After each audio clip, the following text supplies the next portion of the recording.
SIS Entertainment present Delhi.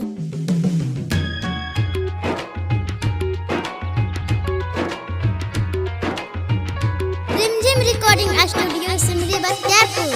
DJ Shiva बड़सम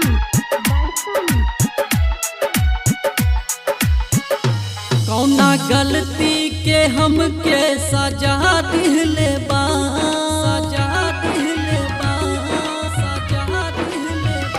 कौना गलती के हमके सजा दिले बा हक हिस्सा में से काहे भगा दिले बा काहे हमसे कैलस गजदारी रे भाई ऐसन यहाइल बा भाई यहाइल बा कैसन जमाना भइल भाई भाई से बेगाना ये जाना भाई यहाइल बा कैसन जमाना भइल भाई भाई से बेगाना ये जाना।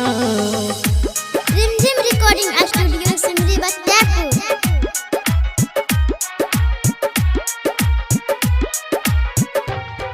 डीजे सनी बड़सम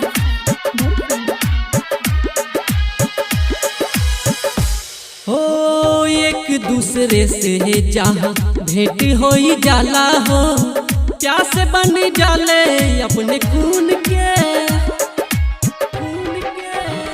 एक दूसरे से जहाँ भेंट होई जाला हो प्यास बन जाले अपने खून के एक ही माई के दोनों लइका बारे दो दो घर के पतहुआ मुआ बतारे माई जाई केने नहीं जाई रे भाई ऐसन यहाइल बा भाई यहाइल बा कैसन जमाना भइल भाई भाई से बेगाना ई जाना भाई यहाइल बा कैसन जमाना भइल भाई भाई से बेगाना ई जाना।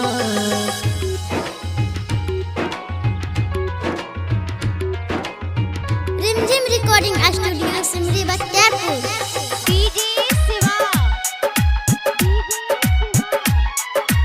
बड़सम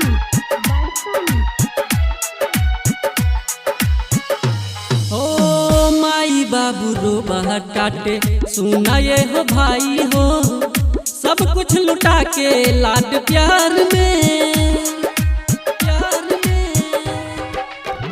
माई बाबू रो काटे सुना ये हो भाई हो सब कुछ लुटा के लाड प्यार में कितना मुश्किल से हमनी के पल ले बारी उंगली पकड़ी जमी पे चलब ले बारी याद आवे त लागे मर जाइब रे भाई ऐसन यहाइल बा भाई यहाइल बा कैसन जमाना भइल भाई भाई से बेगाना ई जाना भाई यहाइल बा कैसन जमाना भइल भाई भाई से बेगाना ई जाना।